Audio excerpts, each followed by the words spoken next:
Good afternoon, all the delegates. Welcome, Sudhir sir. Here in this presentation session, I heartily welcome on behalf of Shri Havagiswami Mahavidyalaya Udgir and the organizing committee today's eminent guest, the chairman of this session, Honorable Dr. Sudhir Nikam sir, and all the scholars, professors, participants, and students joined here.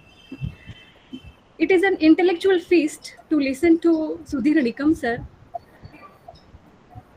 When I received, sir, when I received your profile, it was really a kind of challenging thing for me to sum up it. I received 24-page profile of yours, sir, through which it is clearly,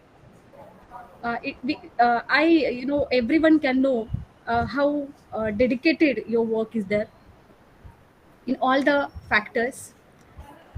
That's why we are very blessed that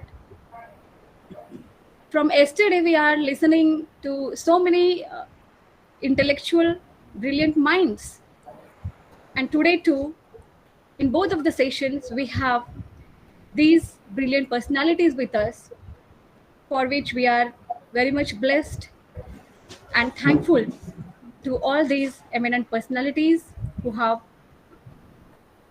been joining our sessions out of their busy schedule, finding their precious time for these sessions, for this seminar. So, in the very beginning, I would like to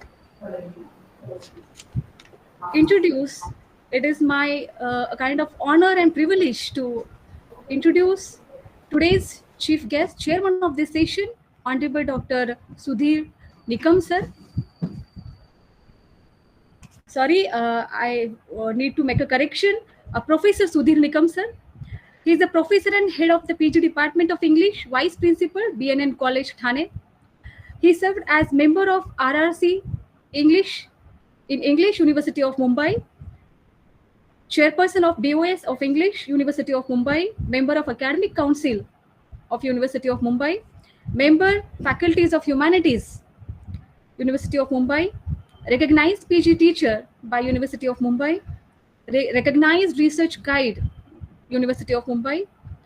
He has been also a secretary of Indian Association for Canadian Studies, member of Maharashtra State Committee on Faculty Performance Appraisal and IKS, special invitee of various reputed institutes, president, Higher Education and Research Society, Mumbai.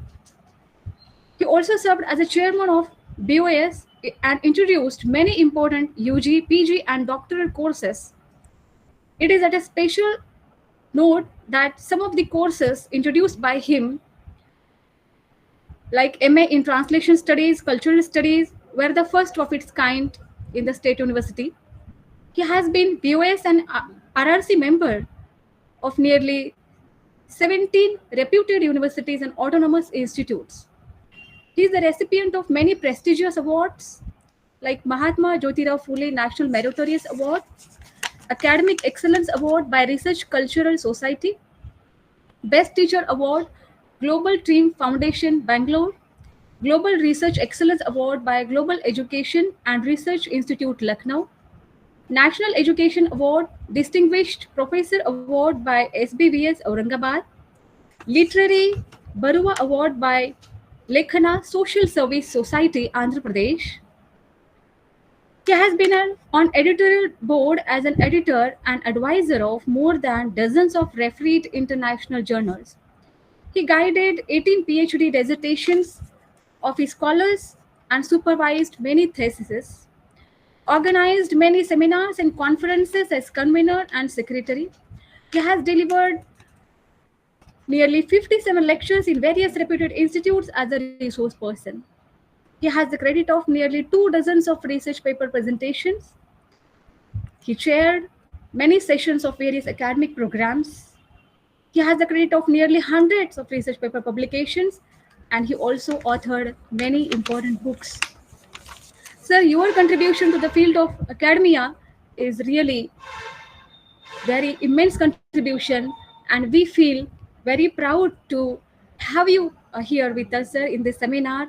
We are blessed for your time, and now uh, we all are eager. Definitely, we all want to listen to you, sir. But before that, we will have our paper presentation session. So during this paper presentation session, I would like to mention one thing that uh, each presenter will take only 5 minutes for the presentation, as due to the time limit, we have to follow this guideline, and it would be more convenient for us if we follow this. So we'll begin now presentation session, and uh, here we have a list of presentation papers. So I will announce the name serially, but some of the participants requested us to, due to their some issues, and so that's why we have taken their names at the beginning. So the first presenter is Devika ma'am. So I hope that all of the participants joined the session. Devika ma'am, her Yes, title ma'am. of paper. Yes, ma'am. Yes. Contribution of Ancient Indian Universities to Global Education. She is from Haryana. Welcome, ma'am. Please present your paper. Thank you, ma'am. Uh, Thank you, a ma'am. warm good afternoon to all the dignitaries present. And thank you for giving me a chance and also taking into consideration the timing of my presentation. The topic of my paper is Contribution of Ancient Indian Universities to Global Education. And I have taken Nalanda and Takshila as both the universities they played a pivotal role in disseminating knowledge and advancing global education system. The paper delves into the historical significance of these institutions, highlighting their contributions to various fields such as mathematics, medicine, law, astronomy, and even linguistics. Nalanda, established in the 5th century, and Takshila also dating back to 5th century, they were renowned. They were seen as renowned learning centers, and which would attract scholars not only from India but Asia and even beyond. So both the universities they exemplified the holistic educational philosophy of ancient India, emphasizing at that time on interdisciplinary studies, critical thinking, and intellectual debate. Nalanda, often regarded as the first residential university, boasted a vast library, residential facilities, and a curriculum that covered a wide range of subjects. And it was instrumental also in the spread of Buddhist philosophy.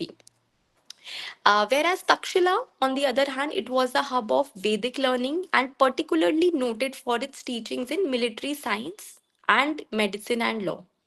And the diverse student body at both these universities fostered a rich exchange of ideas, contributing to the evolution, as it was only the beginning, evolution of various academic disciplines. The influence of these universities is even evident today, especially in the time when we have introduced a new education policy after decades. And it is evident in the pioneering approaches to higher education, which again emphasizes on comprehensive learning, international collaboration, and scholarly freedom. By drawing parallels between modern educational practices and these both the universities, I underscore the enduring impact of ancient Indian universities on contemporary higher education, advocating for the integration of their holistic and inclusive approaches to address current educational challenges. Now, these institutions are not only played a crucial role in the dissemination of knowledge within the Indian subcontinent, but again significantly influence the global education system. The relevance of studying these ancient institutions lies in their innovative educational framework, which emphasized on interdisciplinary studies, scholarly freedom, and even intellectual freedom. In a globalized world, and we face a lot many of contemporary issues, even in literature and in society, the educational disparities and the need for culturally sensitive pedagogies is the need of the hour. And how can it be incorporated in the education as well? Moreover, revisiting the achievements of these universities can inspire contemporary educators, and also we all play an integral role in it, to embrace a more diverse and inclusive approach to education system. So Nalanda and Takshila, they revealed their profound impact on intellectual and cultural landscape of India at that time. Nalanda, in present day Bihar, is often heralded as the first residential university, and it hosted over 10,000 students and 2,000 teachers offering courses on Buddhist scriptures, as mentioned by Mukherjee in an article published in 1947. The university's extensive library, described in ancient texts as a 9-story building, housed thousands of manuscripts and played a crucial role in preserving the ancient scriptures across generations. Takshila, with its origin traced back to again 5th century, it is renowned for its diverse curriculum and distinguished faculty, which even included notable scholars like Chanakya and also Panini, the father of Sanskrit grammar. That is also a part of Indian aesthetics. The university attracted students from as far as Greece, China, Persia. Mentioned by Majumdar in an article in 1951. The translations of Buddhist scriptures and Buddhist philosophy and also Indian knowledge systems present in both the universities, they spread across East Asia and even countries like China, Korea, and Japan.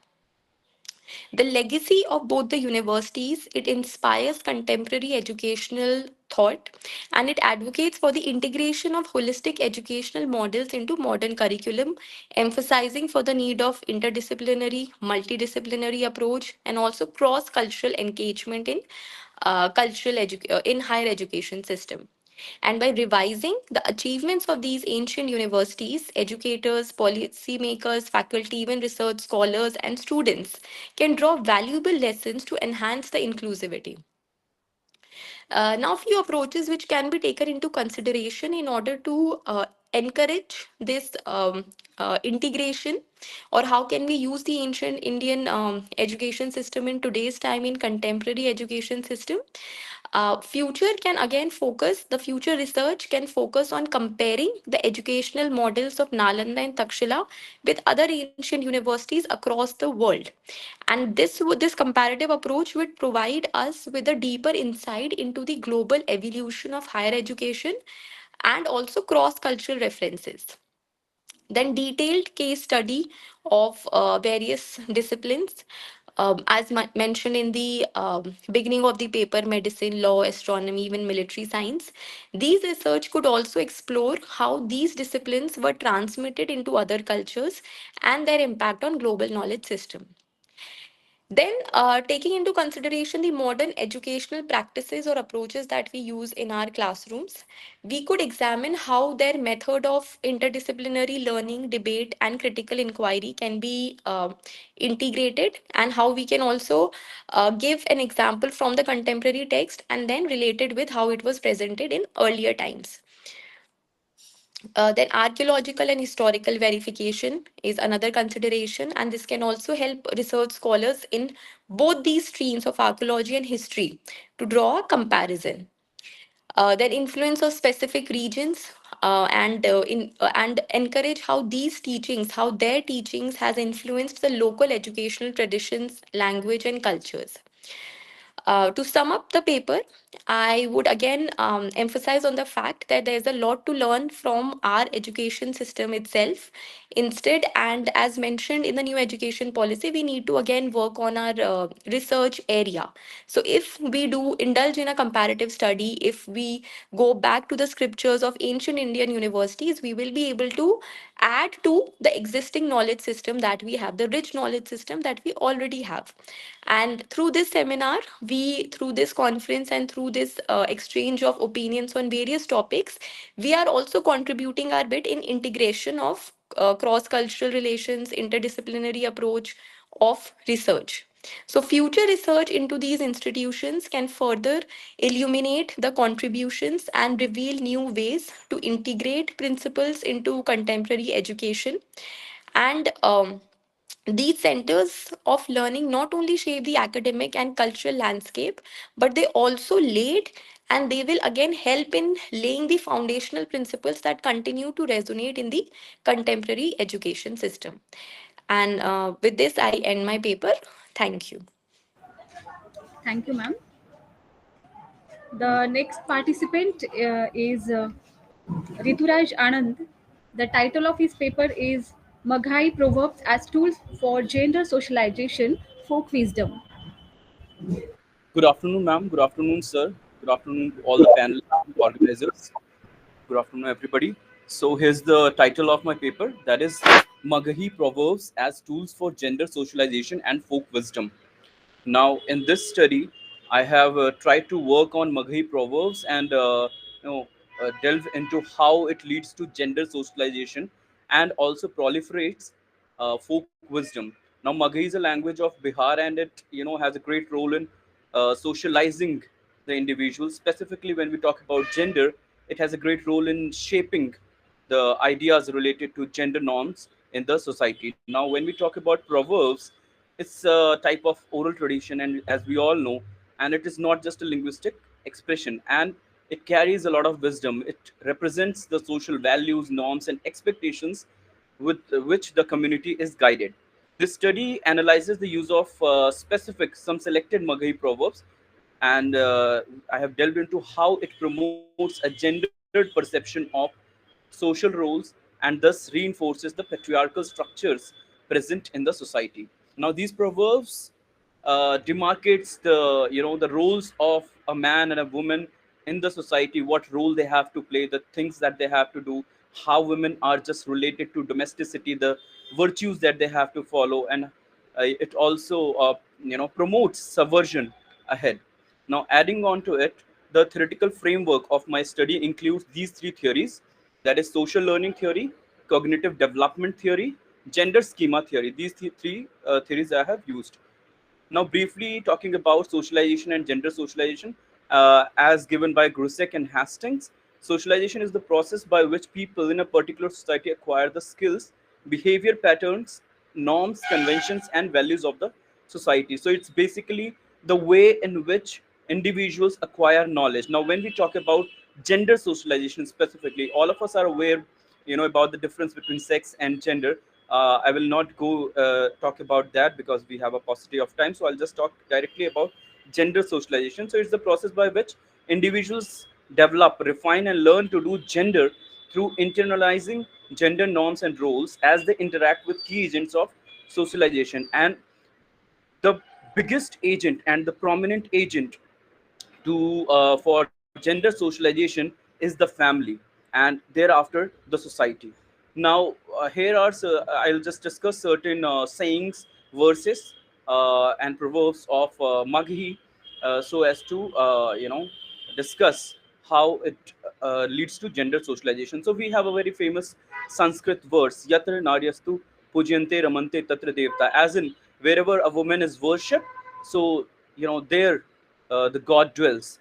Now, this is a Sanskrit proverb, and if we talk about the ancient times, the times in which Vedas were written, there were women like Gargi and Maitri who were respected for their wisdom. Women had a great role in the society, and they had a say in their marriages. Their birth was celebrated. But with time, what happened was that the situation of women got deteriorated, and that is visible in the Maghi proverbs. Now, for example, we have Maghi proverb, Beti Bieli Sab Dukh Pauli, as in when a daughter is born, she brings problems for her family, and the parents have to bear the burden of having a girl child. Now, another proverb, that is Nit Jage Beti Ke Baap, as in when a girl is born, then the father of the daughter has to be very conscious about upbringing of the daughter, so as to look after her character, how the society looks towards her, because later on she has to be married, and the daughter is considered as burden, so her upbringing has to be done right. So the father has to be protective, anxious, and vigilant. So, in the similar manner, there are other proverbs as well. I cannot discuss all the proverbs because of the paucity of time, but then there are similar proverbs which defines the roles of a woman in different form, for example, as a wife, as a daughter, as a sister-in-law. And in the same manner, we just don't have the roles of a woman. We also have roles of a man, how a father has to behave, the norms related to a father, the expectations that are there from a son. So all those things are there, and the study, the findings of the study are here. So these Maghi proverbs serve as influential instruments of socialization, and it carries substantial consequences for the formation of gender identities and the perpetuation of gender disparities. Now, this study contends that although proverbs are commonly seen as innocuous cultural artifacts, their impact on shaping gender norms is significant, exerting influence on individuals' personal experiences and the community's social dynamics.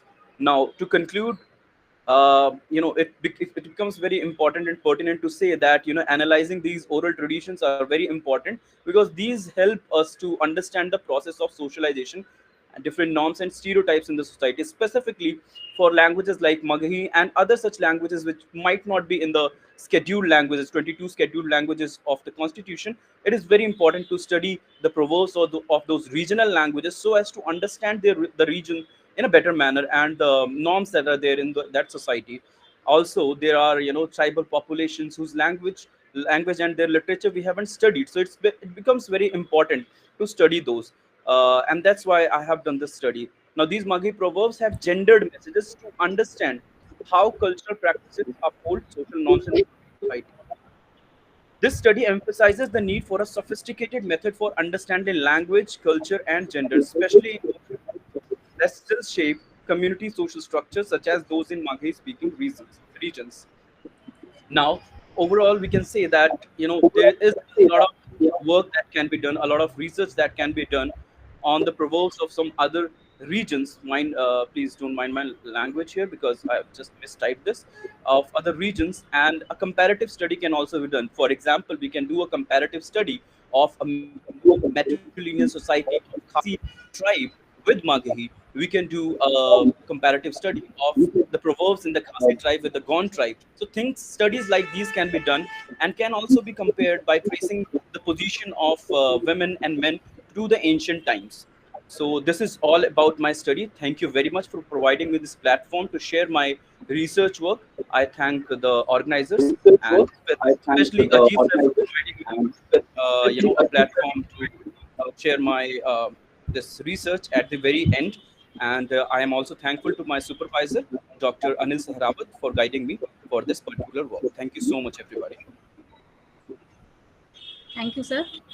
Here, so the next participant, Dr. Anagha, ma'am, Anagha Baldota from Maharashtra. The title of her paper is Integrating Jain Sacrament in Life to Navigate the Complexities of Contemporary Society.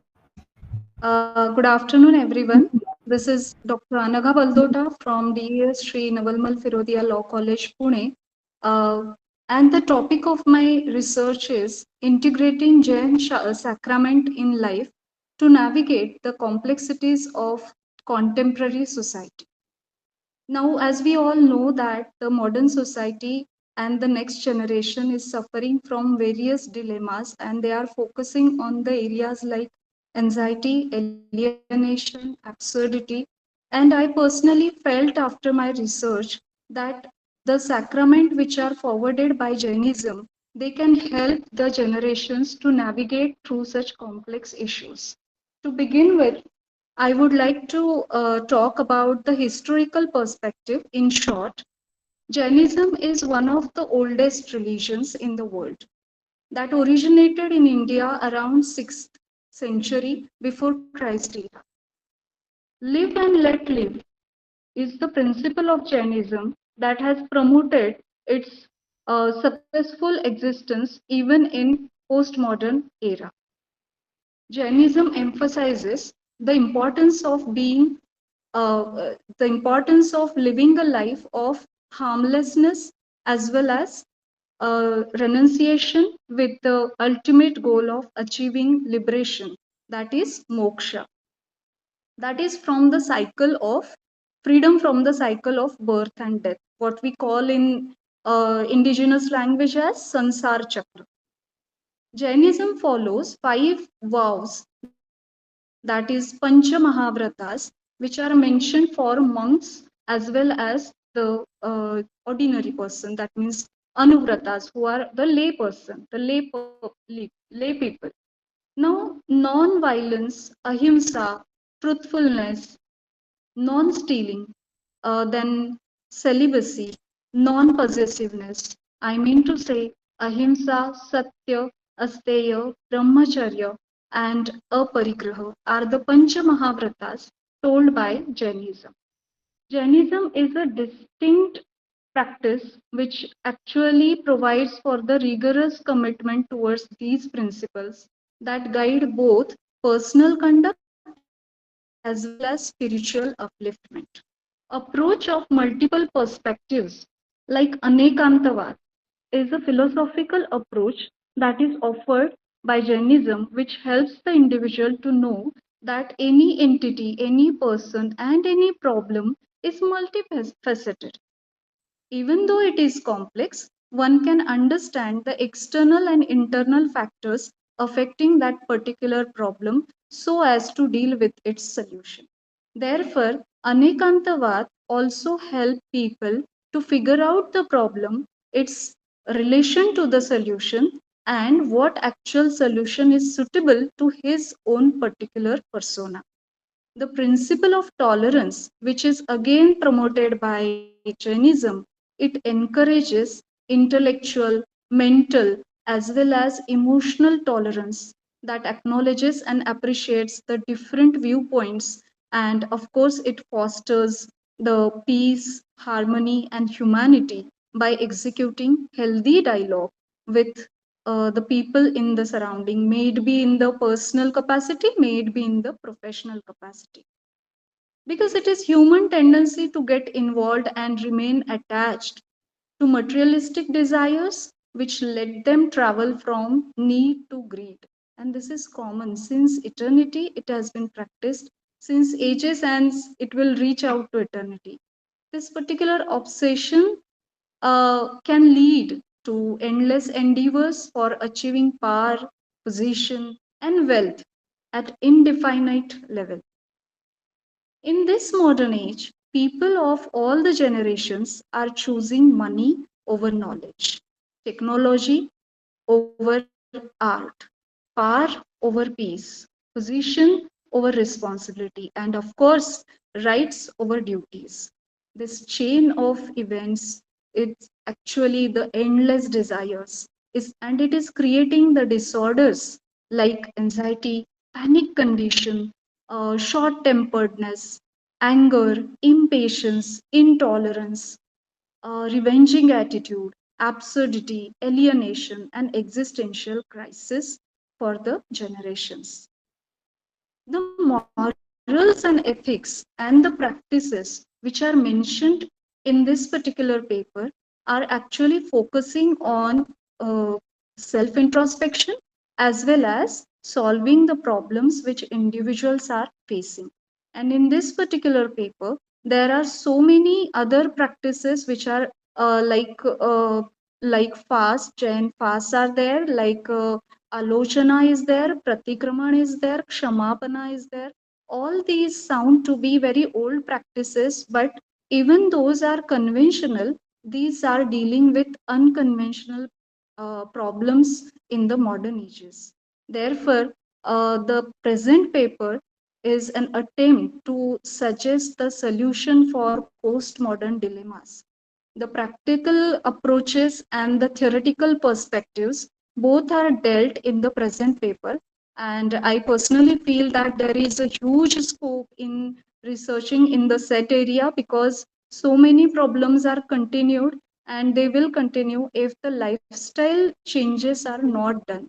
So here I conclude my presentation. Thank you for the opportunity.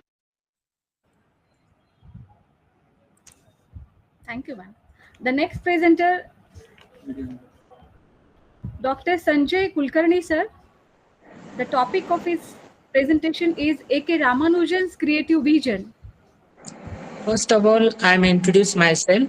I Dr. S.G. Kulkarni from Netaji Subhash Chandra Bose College, Nanded. At present, I am working as an associate professor in English.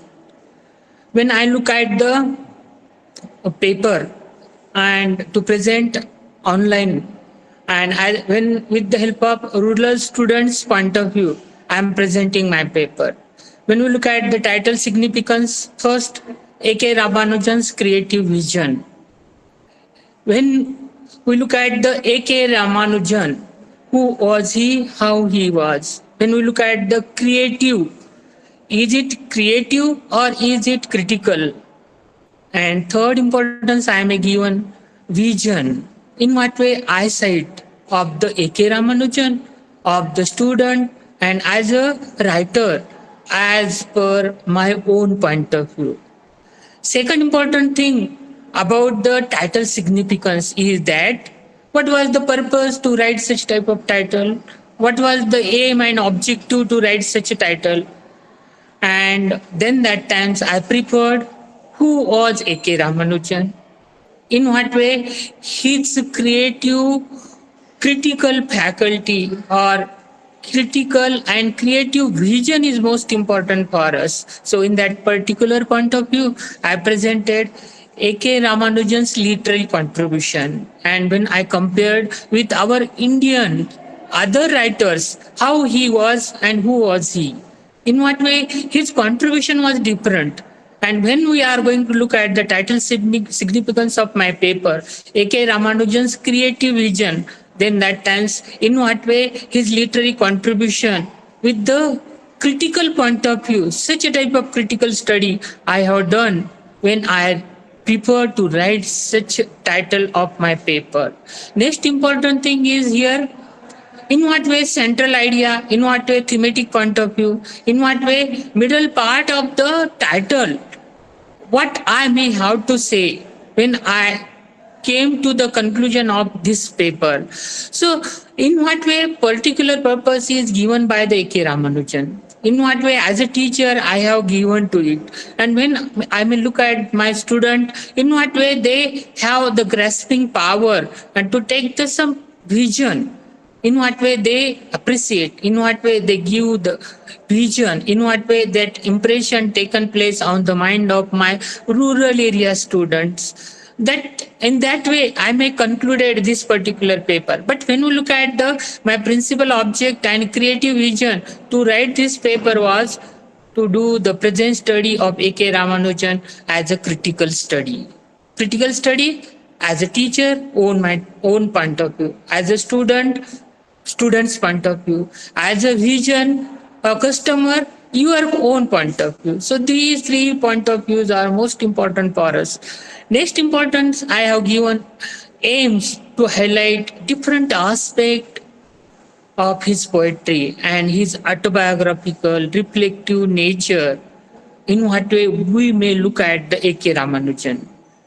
Hence, no doubt, he was an Indian poet, but in what way his autobiographical contribution is most important for us? Which aspects of his poetry are most important of Indian writing in English? In the same way, another my attempt was also to signify him a truly Indian expatriate poet and a Hindu by both of his literary and personal point of view. So such type of creative vision that is given when I prefer to write such type of paper to give the reading action to a common rural area student, and they know how A.K. Ramanujan was different. Who was he? How he was. But to look at the creative vision of A.K. Ramanujan in our Indian, Anglo-Indian poetry as a literary person, I prefer to explore his place on the Indo-Anglian poetry. First of all, when we look at the Indo-Anglian poetry, it is a part of our literature. As a student and a teacher of English literature, in our Indian writing in English, I have given more importance to the study of the A.K. Ramanujan in Indo-Anglian poetry. his main interest in Indianness as a truly Indian poet in an expatriate condition. Most importance is given to the expatriate condition, even though he was an Indian. But in what way? Situation taken place and mind diversion taken place when you look at the fascination in what way we fascinate toward the study of A.K. Ramanujan, to study the significance of his poetic work as a criticizer and as a research student. So, as a researcher, I have given more importance to the contribution in what way A.K. Ramanujan has given to the literature, has given to the Indianness, and has given to the study as a criticizer and as a researcher. When we look at the toward the end or conclusion point of view, right from beginning title significance to the came to an end, as an Indian, as a teacher, as a student, as a point of view which you are given in my student. So the very end of this study is to review his poetic work and his creative vision as well as his creative technique with his vision of life, in what way he enjoyed. He has studied. He criticized as a criticizer as well as an autobiographical person, in what way he has presented in his literary work, and that is special for me. I like it most. So I compare, and when I may look at the A.K. Ramanujan, he was a topmost of our Indian writing English great poets. So it is my last conclusion, and I may say that whatever he vision A.K. Ramanujan have, it is I may present in my students' mind, and they at least try to grasp whatever the inspiration they have given to us as a teacher. So student may follow the route and to study A.K. Ramanujan all the time, forever. So thank you very much.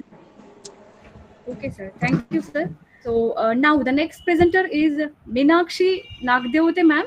She's from Maharashtra. The title of her paper is Education and its Relation with Superstitions Followed Among Women in Madhya Gaon Tribe of Gadchiroli district.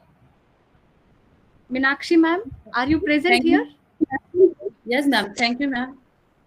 Good afternoon, everyone. Heartfelt thanks to all the honorable dignitaries who organized this seminar and the chairman of today's seminar, Professor Sudhir sir. I am a Meenakshi Nagdev, receiving PhD Gondwana University, Gadchiroli. The title of my seminar papers is Education and its relation with superstition followed among women in Mariagon tribe of Gadchiroli district, Maharashtra. Keywords: Mariagon, women, education, and superstition. Introductions. The forming Gond tribe, formerly a military caste, lies in the vast and isolated borderlands between Maharashtra and Madhya Pradesh. Nowadays, a large number of people work as laborers cultivating rice, beans, and millet. They may also gather other forest products and chop and sell wood or bamboo to augment their income. A nomadic group known as the Madhyagun live in the Dandakarnya forest in Maharashtra's central eastern Gadchiroli district. The tribes are a remarkable race that has existed for many years, but before Lok Biradari Prakalpa was founded, this peaceful people was totally shut off from the civilization and had no access to clothing, healthcare, or education. The tribes are expert hunters and artisans. One of the many Indian tribal languages with no script and small vocabulary is Madhya. Despite living in Maharashtra, the Madhya language is unrelated in either Hindi or Marathi. They continue to worship their native dignities and natural course, but they do not adhere to any of the major faiths of India. The Madhya culture is distinct from other Indian customs and cultures because of the advancement in infrastructure and exposure to the outside world, which has led the tribes to start assimilating the practice and manner of life of those residing in other more developed areas. The forests in which they reside are essential to their survival. These tribes have been systematically exploited by forest officials since independence, who have denied them any rights or claims to their own forest territory. Nonetheless, as more Madhya Gond tribes receive an education at the school, their power and opposition against this kind of injustice is growing daily. The Madhya tribe's rich and unique culture is deeply integrated with its customs, beliefs, and way of life. Their deep ties to the forest and the natural world are reflected in their traditional practice. The veneration for nature spirits and gods is the foundation of the Madhya tribe's traditional religion. They perform rites and make offering in an effort to appease the gods and ensure prosperity, wealth, and good health. Women of Madhya Gond tribe have a comparatively more social and familial liberty, though than women in other community. However, their formal educational status is low. Their main focus is to acquire traditional culture, education, which include method of worship, customs, and ritual etc.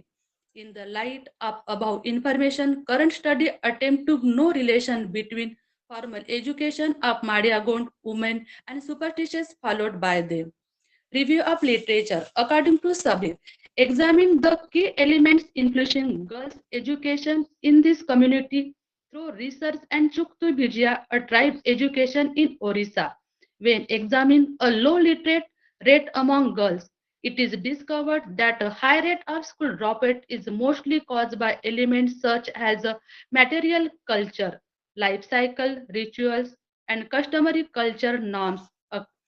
According to Thakkar, due to a lack of communication and knowledge about health practices, tribal population in general, and primitive tribal groups in particularly are extremely disease prone and do not have a appropriate access to basic health facilities. They are mostly taken advantage of, ignored and exposed to variety illness that result in high rates of malonary systems, sickness, and death. These are followed by poverty, illiteracy, ignorance of the guaranteed justice to offer socio-economic justice, which was customarily present in the tribal, economic, and society.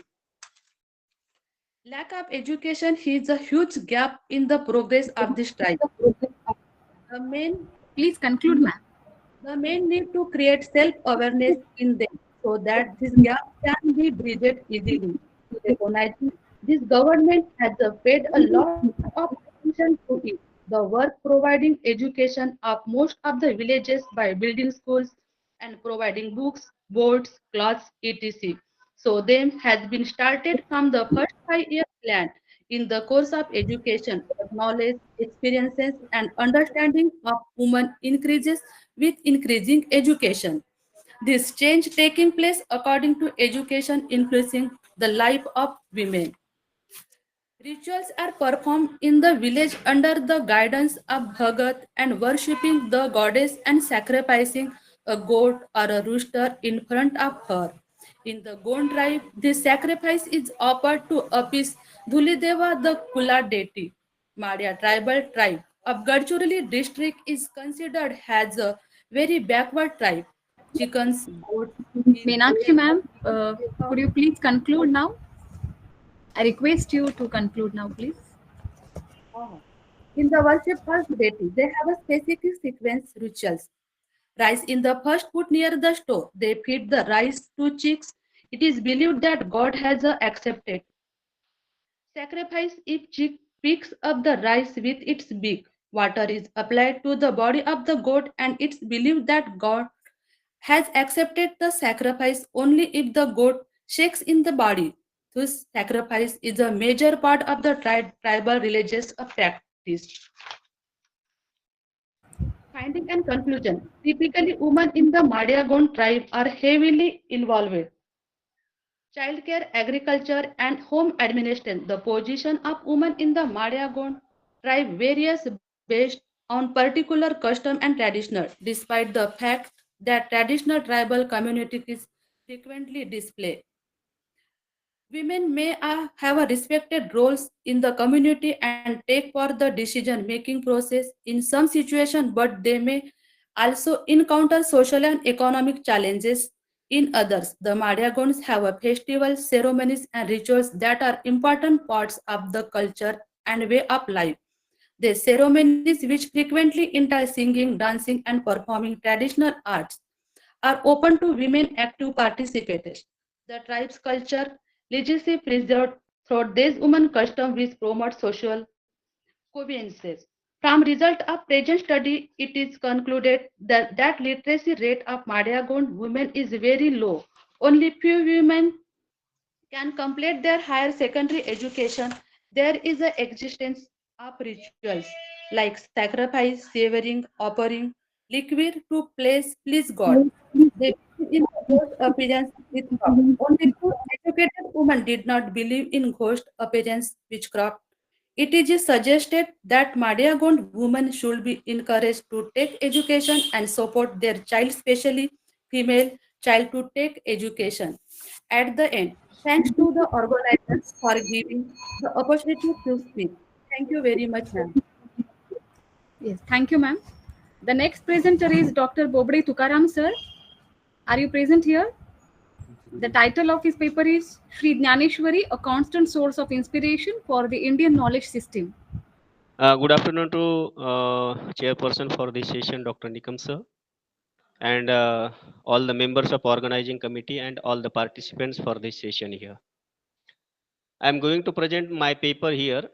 The title of my paper is Shri Jnaneshwari, a constant source of inspiration for the Indian knowledge system. Myself, Dr. Bobde Tukaram, Head Department of English, PH College, Rani Savargaon, District Parbhani, Maharashtra. I am going to present this paper with some objectives like to explain the importance of the spiritual book of Shri Jnaneshwari, to present the book Shri Jnaneshwari as a continuous source of inspiration for the Indian knowledge system, and to elaborate the background of inclusion of Shri Jnaneshwari in the value education system at school and college level. While introducing about this paper, we can say that in today's global era, science and technology have enriched human life in various material forms.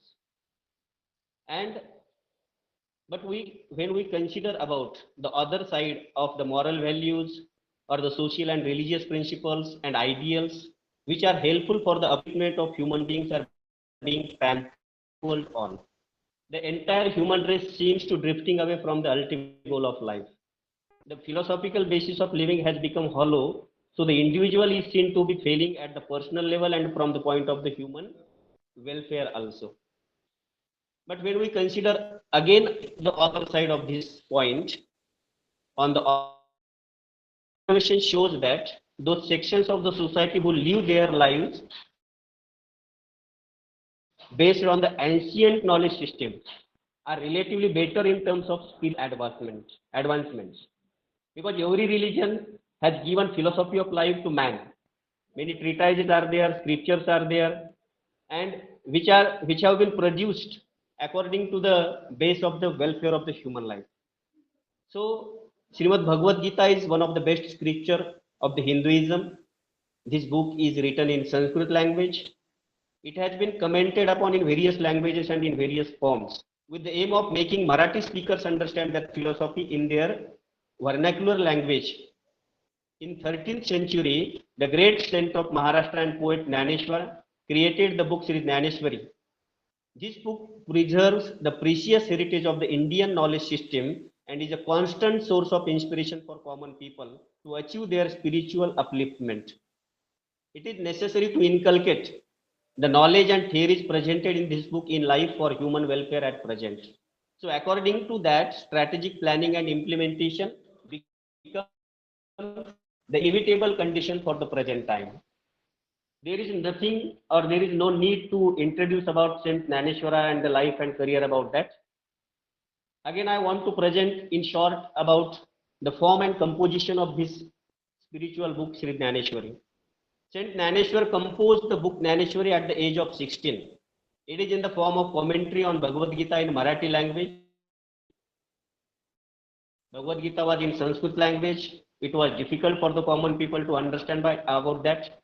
So by using the poetic form of OV in Marathi, in order to convey the life philosophy in it to the people, Saint Naneshwar composed this sacred book.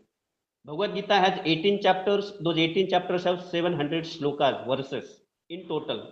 OV is a form of poetry used to write women's song in Marathi literature.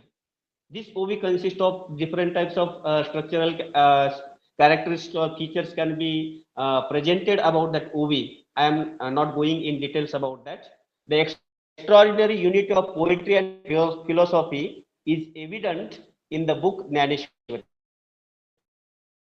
Saint Naneshwar made the bitterness of philosophy easy and palatable or acceptable by giving it a poetic form so that the reader will enjoy the philosophy it also, and philosophy will be rooted in the intellect of the common people. When we consider about the significance of this, as Saint Naneshwar is the founder of Warkari sect, Warkari Sampradaya in Maharashtra and near about the region. It is the foundational text of the Warkari sect. The Warkari sect is a sect that has been rooted in common people for almost last 800 years in Maharashtra and nearby states. This sampradaya or this sect has made great contribution to the bhakti movement in our nation. Vitthal is the deity worshipped by this sect. He was one of the who travels to Vitthal and Pandharpur, Warkari.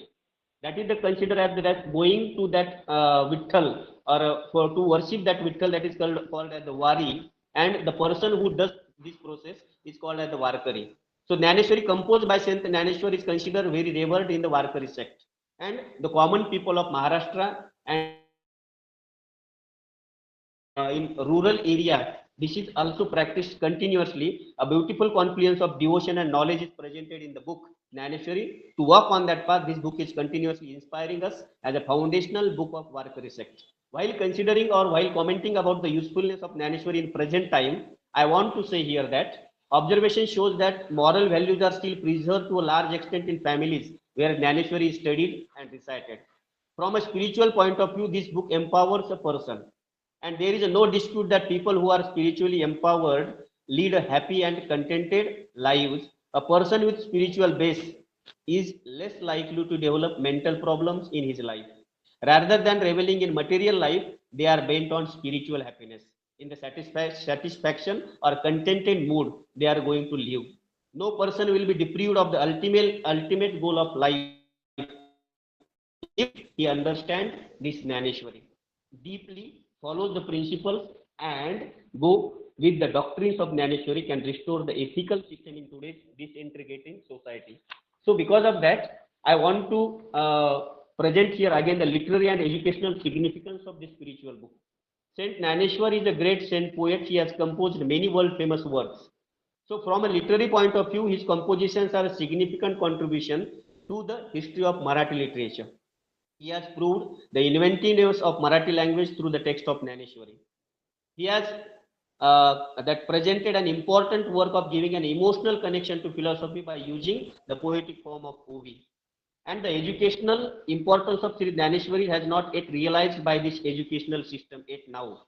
This book is an invaluable contribution from the point of view of linguistic development. The great feature of this book is that it proves the power of words of Marathi language, which are in abundance. Reading skills can be developed very well by giving reading lessons to school students with Naneshwari, including them in the curriculum for inculcating spirituality among the youth, applying the philosophy in life, developing the whole personality, etc., and for other purposes also. So, I want to conclude here that the book Sri Naneshwari is a precious treasure of mankind. Saint Naneshwar, who proposed the principles of welfare of the entire universe, boldly conveys the principles of human welfare through many references and examples. Through this book, he gives the knowledge of path to achieve the ultimate goal of life. The tradition of devotion and knowledge has been kept alive by the Varkari Sampradaya, is still present today in and around Maharashtra state. At the social level, this knowledge system teaches moral values. It sets an example of a high ideal to the society and the individual.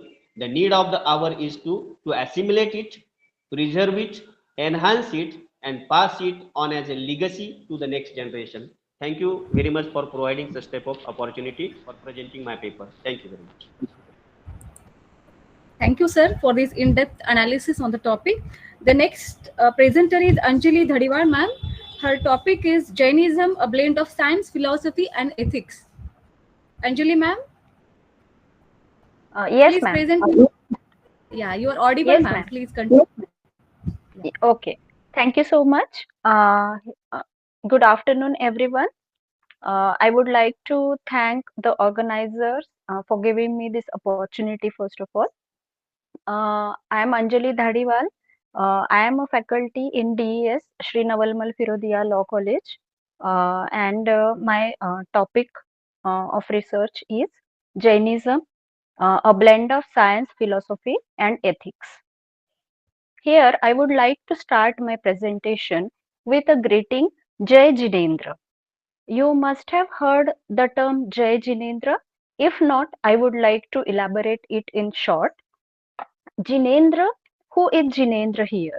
Jinendra is no one but the supreme god who is a Tirthankara. Okay, so why Jinendra? To conquer oneself is a great victory than to conquer thousands in a battle. This is a quote which emphasizes the importance of self reflection, self discipline, self mastery as the key components of achieving personal growth and inner peace. So, Jinendra is the supreme god who has achieved self discipline, self mastery, and self reflection by gaining Keval Gyan, which is the absolute knowledge. So, these are some of the terms which I have researched on in my research paper. And along with that, there are certain terms which I will be explaining in short in the further conversation. So, the exact foundation of Jainism is nothing but to conquer oneself uh, and find yourself from the inner side. Okay, find the inner you. So, Jainism came into prominence in 6th century BC. Lord Mahavira propagated the religion. The word Jain is derived from a Sanskrit word Jina, which means conqueror. Who is a conqueror? As I said, according to Mahavira, the purpose of life is to achieve liberation from the cycle of birth and death, which is a result of the virtues of our previous birth, that is karma. Thus, it believes in the transmigration of the soul and the theory of karma. Why Jainism came into practice and why the terms are studied till now and how they are related to the science and ethics and philosophy that we will now discuss. Okay, due to the rigid and orthodox practices of religion, some religious practices which had become orthodox and rigid, it was the need of time to change the beliefs and the practices because it gave rise to some severe wars like Mahabharata, which ended up into a land without man, which was not the expected result. Okay, so Jainism came into practice, highly came into practice, which focuses on the principle live and let live. Humans alone among living beings are endowed with all the six senses of seeing, hearing, tasting, smelling, touching, and thinking. Thus humans are expected to act responsibly towards all the living beings by being compassionate, non egoistic, fearless, forgiving, and rational. The holy text Tatvartha Sutra sums it up in the phrase Parasparopagraho Jivanam, which means all life is mutually supportive. And Jainism focuses highly on this principle. Jain religion presents truly enlightened perspective of equality of souls, irrespective of differing physical forms ranging from human beings to animals and microscopic living organisms. The purpose of knowledge here is to transform oneself, but what is knowledge? Jainism believes in absolute knowledge, Keval Gyan. It is unlimited when all the karmas that obstruct knowledge are completely removed from the soul. One can achieve Keval Gyan. Now, let us discuss it because of the shortage of time. I would like to come directly to the blend of science, philosophy, and ethics here. So, let us take an example of the COVID-19 pandemic, where the medical science experts had given us the instructions like cover the mouth with a mask to prevent the spread of virus, then avoid shake hands, avoid physical touch wherever possible, avoid overconsumption and over collection of anything in daily life, and last but the most important lesson this pandemic taught us is life is very uncertain, so treasure the relations more than any other perspective in your life. And these are some of the points which the five great vows in Jainism also speaks on, which is first ahimsa, which is non-violence. This principle elaborates the tagline live and let live. Every living being must have the right to live consciously, taken care by the other living beings. So not killing any living being and protecting them is the Please conclude. yes, ma'am. Yes. So brahmacharya, aparigraha are rest of the practices. To conclude, Jainism focus this is a very unique and communal aspect of Jainism, and practicing these along with the two basic principles which are the strong pillars, Sadvad and Anekantavad, definitely is going to help the future of especially India, where, as we are talking about Indian knowledge system. So these practices must be taken into consideration. Thank you so much for giving me this opportunity to present. Thank you, ma'am. Thank you so much, ma'am. The next presenter is Sabah Sayed. The topic of presentation is appreciation of Dongri Bhil culture through folklore. Yes. Yes, ma'am. Yes, you are audible, ma'am. Please continue. Yes, ma'am. Thank you. Good afternoon, everyone, for giving me this opportunity to speak upon this seminar. We all know that the seminar is upon revival of Indian knowledge system, and my paper is titled as appreciating Dungri Bhil culture through its folklore. So, Dungri Bhil tribe is a tribe which resides mainly in three districts of Gujarat, and they are Arvalli, Banaskantha, and Sabarkantha. So my paper deals with different tales of Dungri Bhil tribe, and basically I have one book, and the editor of the book is Dr. Bhagwandas Patel, and which has been translated by Dr. Neela Shah and Persis Shah. So in Bhil Lokakhyano, they are having beautiful 15 tales, and the tales are ranging from creation of the world and how women are given power, how women are worshipped as goddesses, and how God takes the vengeance who do bad deeds. And for example, if we take the tale of Lord Gobaria, it is a kind of part, and which is an oral tradition. It is sung by a singer from for the whole night, and it explores how the world has got the Almighty God resided in temple. And the tale of 9 lakh goddesses is it is a myth about the 9 lakh goddesses who are very close to goddess Umia. And Umia is a form of goddess Parvati, which is considered to be a creator of the planet Earth. The ancient it is a tale of Karmiro the washerman. It is a Pura Katha, and Pura Katha deals with a good gives a good moral lesson about rewarding good deeds. The second genre I would love to discuss is Bhajan Varta. So Bhajan Varta is Halde Solanki, and it depicts the triumph of true love. The Katha Geet Sonal Sodhi. It tells the wrath of God taking vengeance in outstanding way.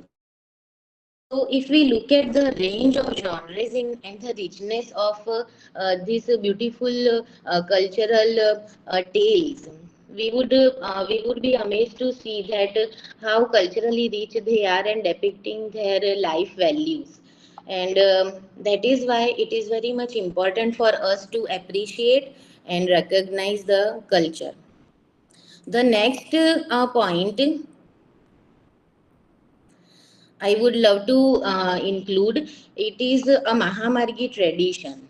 So Mahamargi tradition is a tradition by Dungriville people who believe that the whole universe is created by goddess Umia. So they worship Devi and goddess who are the sole reason of the creation of earth and prime nurturers of all life forms according to their belief. Another instance displays how powerfully Sita has been portrayed in their Ramayana. So their Ramayana is called Rom Sitani Varta, and in which Sita does not have to give Agni Pariksha. And in Mahabharat, they have their own Mahabharat, which is sung orally by the singers. So even in Mahabharat, Draupadi is being portrayed differently and is a spiritual guide of Pandavas. So thus, this community provides superior status to women, and it is considered a matriarchal society also, because women in this community can choose their life partners, can remarry, and even after marriage they can have tattoo of their lovers. So we can see that how advanced or how broad thinking their community can be. So, just to conclude, I would love to state that the evolving academic perception of tribal literature, especially in the context of Dungri Bhil, move towards acknowledging its depth, diversity, cultural significance of their literary tradition, paving way for further exploration and understanding these unique narratives. So I really wish that just to end my paper, I really wish that if we can truly recognize our Indian tribes and our Indian tribal communities culture, it would be a really true revival of Indian knowledge system if we recognize it in totality. Thank you so much. Thank you, ma'am. Thank you so much. The next presenter is Dr. Sudhir Kakade, sir. The topic of his presentation is Mahesh Elkunchwal's Vada Trilogy, Unveiling the Rich Tapestry of Indian Knowledge System. Kakade, sir. The title of my paper is Mahesh Ulkunchwar's Vada Trilogy, Unveiling the Rich Tapestry of Indian Knowledge System. Mahesh Ulkunchwar is a progressive playwright who is known as a critic of Indian literature, and spiritualism is a key to understand his work. As today's discussion is going on, Indian knowledge system. So there are number of writers, especially Indian writers, those who are going to follow the chain, that tradition through their write-ups. And undoubtedly, their literature is a perennial source for Indian knowledge. So, what is Indian knowledge? All of you know that Indian knowledge is consist of four Vedas: Rigved, Yajurved, Samved, Atharved, and Shruti and Smriti, number of books, Mahabharat and Ramayana. These are also part of them. And also, to heterodox school, Buddhism and Jainism are part of Indian knowledge system. So today, in this paper, I want to analyze the theme of spiritual awakening, which is explored in this Mahesh Elkunchwar's three plays. Often, these three plays are called Vada trilogy. The first play is the Old Town Mansion, the second is the Pond, and the third is Apocalypse. So this Parag is the main character or protagonist of this drama or this trilogies. In first part is depicted his childhood, in second part is depicted his middle age life, and in last part is depicted his life after the middle age. In the second part, in Vada trilogy, he is depicted as a young man who is in 30s. To overcome his financial condition, he indulges himself into illegal business of woodcutting, and due to it he got imprisonment. And this imprisonment is the spiritual aspect taken by playwright in his drama. So in imprisonment he meditates on certain things, and I have given in my paper certain his dialogues which shows that he passes through three phases. The first is self realization, the second is enlightenment, and third is in synchronization. Always frequently he talks about these basic four questions, which are: who am I, what is creation and the creator, what is a man's relation to the universe, and what is god. So obviously these are the questions which are the core part of our Indian knowledge system, and playwright has taken all these questions throughout his three plays. So here one mystery is that how he come to revelation, and that so meditation is the way he used in his imprisonment, and he got revealed that. So here in brief I have explained the self revelation is about self inquiry of Parag. He takes imprisonment as an opportunity to meditate, to develop insight, conceive talent, potentialities, and understand the true nature of the self, the body, mind, and intellect, and the evils associated with them. This concept echoes the self discipline in Jainism, self renunciation in Buddhism, purification of soul in Hinduism, and it shows imprisonment stands for atonement, redemption, purification, and conversion of his soul.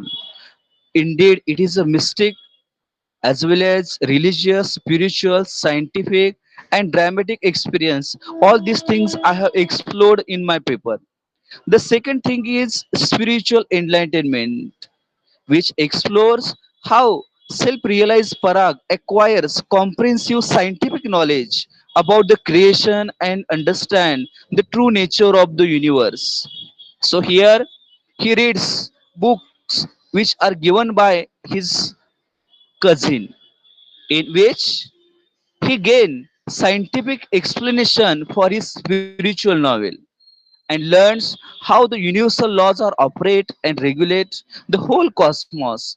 Parag realizes the pre-existing oneness and essential unity of all things in the universe. So here one mighty thing is that Ilkunchwar used Buddhist doctrine of conditioned genesis as well as the Newtonian vision that universe is a giant machine to explain the concept of the creation and universe, and seven hermetic principles and various universal and spiral laws to illustrate the functioning of the universe. So here is one additional, here is along with traditional perspective is explored Playwright's scientific approach, and the last stage is the synchronization.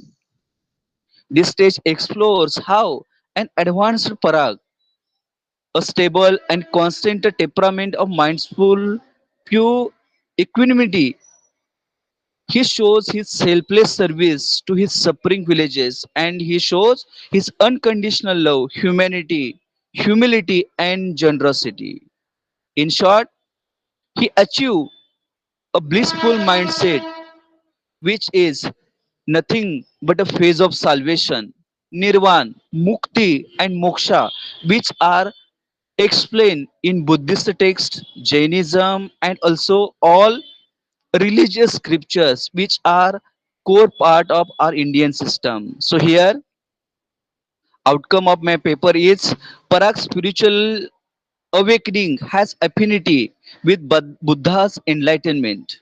Mahavira's Keval Jnan, Muhammad's seeking religious light, Jesus receiving baptism, and at the end, I want to tell you that this analysis reveals the influence of Indian knowledge system of Mahesh Ilkunchwar and Playwright. Also, I want to add one more point is that I have published two volumes, which was actually my PhD thesis. It is in front of you, Western Frame and Indian Psyches, in which I have explored the same theme from different point of view. Thank you, all of you. Okay, thank you, sir. It seems that some people could not join this session due to some work, so some of the presenters are not present here. Thank you so much to all the presenters. Your work is a testament to the relevance and vitality of IKS. So, on behalf of Shri Havagiswami Mahavidyalaya Udgir, I would like to thank all the presenters for in-depth analysis on the related topic. Now, it gives me an immense pleasure to invite our today's chairman and eminent personality, Honorable Professor Sudhir Nikam sir. Please share your ideas and expertise on this topic, sir.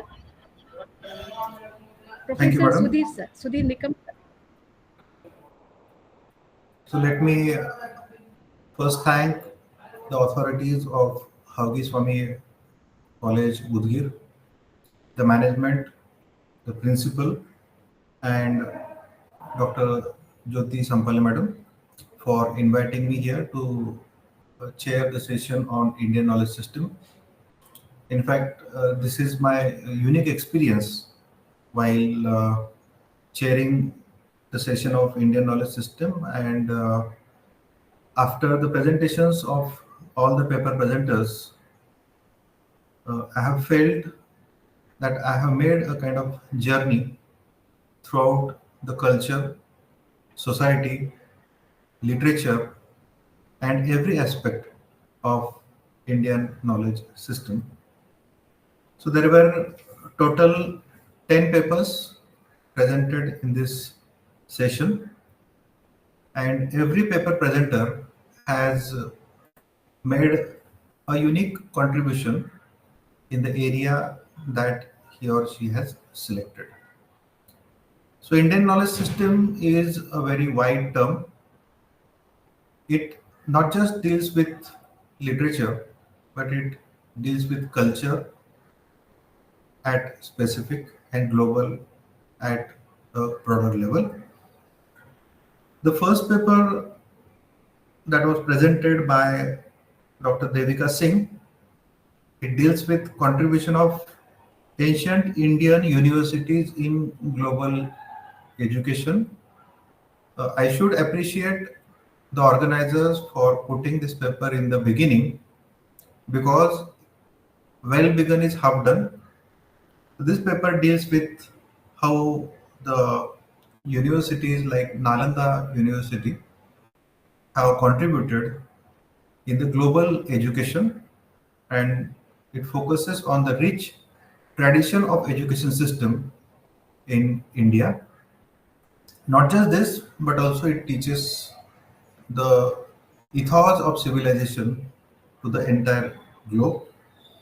Another paper by Dr. Ruturaj Anand, it analyzes the Maghai language and how Maghai language reflects the gender roles.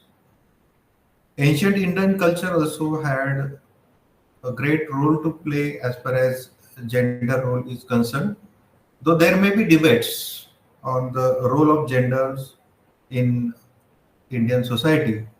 But we find certain pockets, certain areas where women were given an empowered status, especially in the tribal communities. So Ruturaj Anand's paper also makes a detailed analysis of Maghai language, especially which is being used in Bihar, and he makes a comprehensive analysis of the topic he has selected. Dr. Anaga deals with integrating Jain sacraments. So Jainism is a philosophy of peace.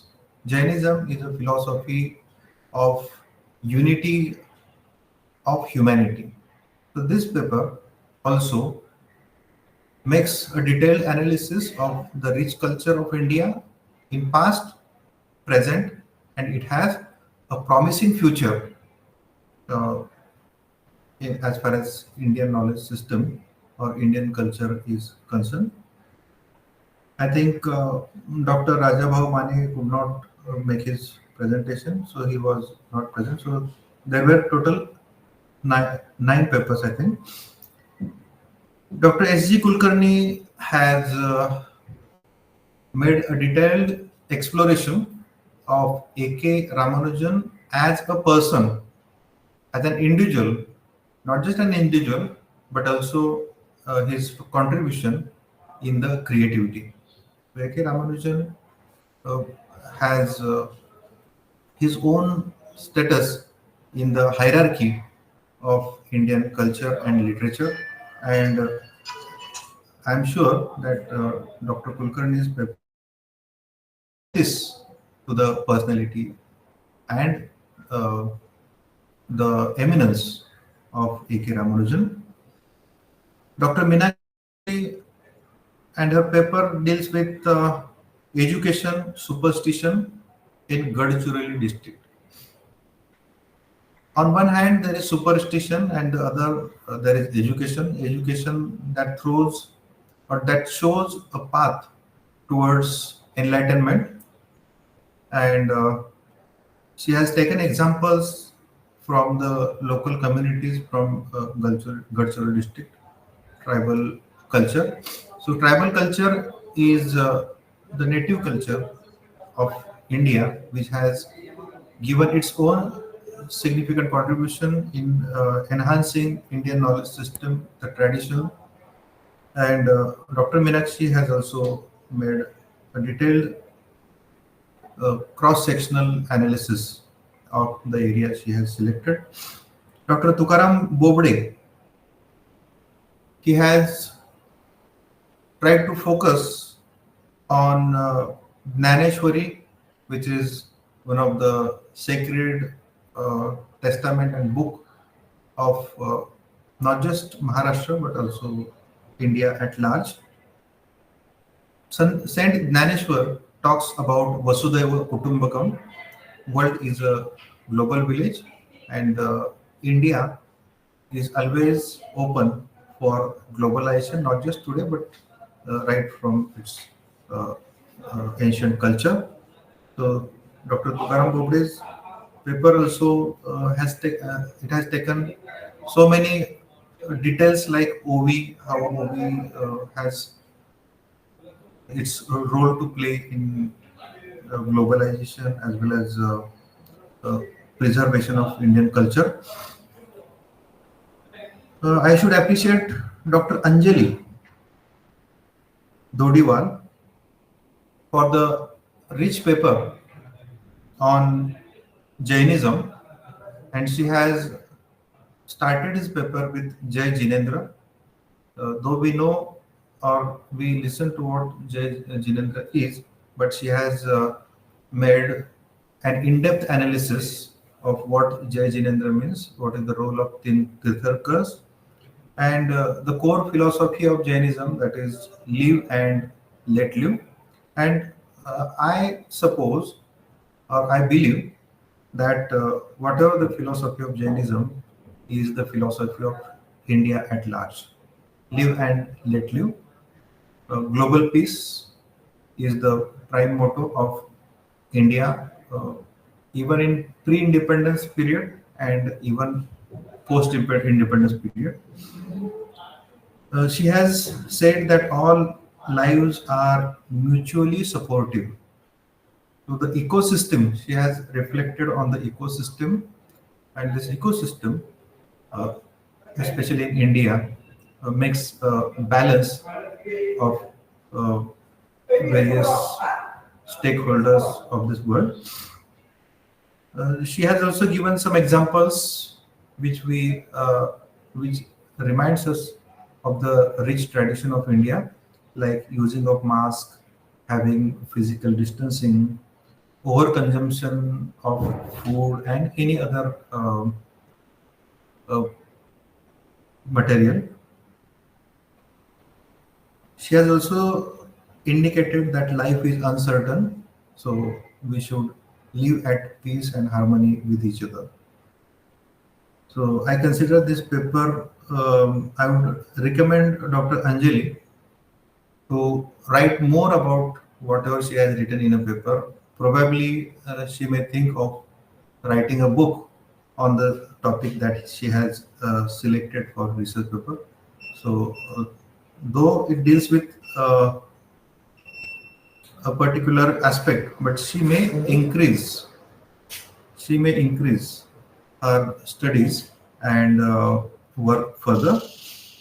Dr. Sabha Sayed, she has taken a tribal community from Gujarat, uh, Dongri community, Bhil community, Bhil tribe, and she has presented certain tales and how these tales contribute to rich Indian literature.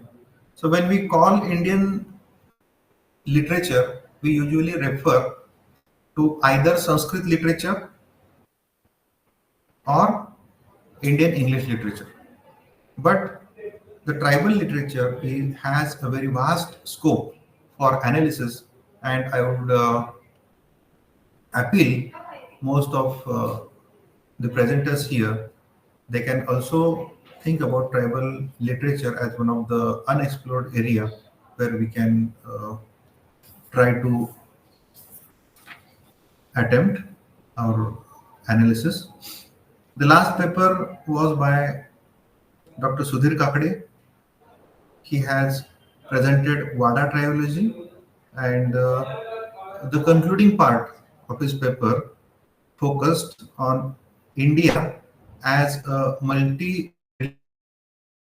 nation, and different religious influences are there on the writings of Mahesh Elkunchwar. So friends, when we talk about Indian knowledge system not just refers to one aspect, but it refers to the traditional and indigenous system of knowledge that has evolved in India since last so many centuries. It encompasses various branches of learning. So these branches of learning include Ayurveda. Ayurveda is something that has been, or that can be called as a gift of India to the globe. Yoga has made a large, deep impact on many countries. Then Vastu Shastra is there, Sanskrit language literature is there, tribal art literature, Dalit literature. Indian philosophy is something that we can take pride in. Nyaya, Samyak Yoga, Mimamsa, and Vedanta are these fields which have become a center of attraction for Western philosophers. Western philosophers are taking special interest in studying Indian philosophy. So traditional arts and craft, this is also part of Indian knowledge system or Indian uh, ecosystem. Then folk knowledge and tribal wisdom.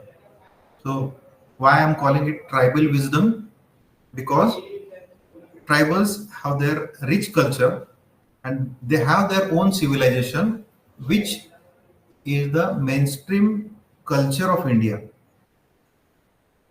So these knowledge systems are deeply rooted not just in Indian culture, but history, spirituality, and they have contributed significantly to the country's rich intellectual and cultural heritage. So let me congratulate all the presenters here for contributing in one or other aspect in the Indian knowledge system. And lastly, I congratulate the organizers for organizing this wonderful seminar. Thank you. Thank you so much, sir. On behalf of Shri Havagiswami Mahavidyalaya Udgir and the organizing committee, I wish to extend our heartfelt thanks to you, sir. You have not only shared your expertise on the topic, but also have sparked new dimensions and ideas that undoubtedly we can carry forward. We are grateful for you and your precious time, sir. Thank you so much for joining today. Uh, Once again, I thank you for your precious time, sir. Thank you. And once again, thank you to all the participant presenters.